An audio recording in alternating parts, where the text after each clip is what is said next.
Hi hello மக்களே! இன்றைக்கி நம்ம வந்ததுக்கு இடம் பார்த்தீங்கன்னா, பேரூர் நொய்யலாறு.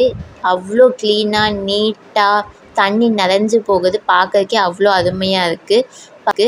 பக்கத்தில் இருக்கிற கோயிலெல்லாம் க்ளீன் பண்ணி வச்சுருக்காங்க. ஏன்னா நாளைக்கு ஆடி 18 பூஜை போடுறதுக்காக நிறையா பேர் வருவாங்க.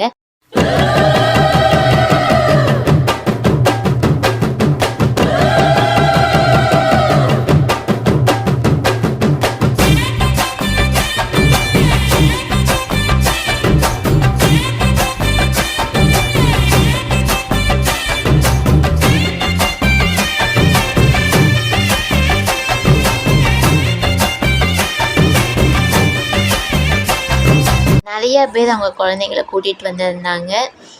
படையல் வச்சுருந்தாங்க.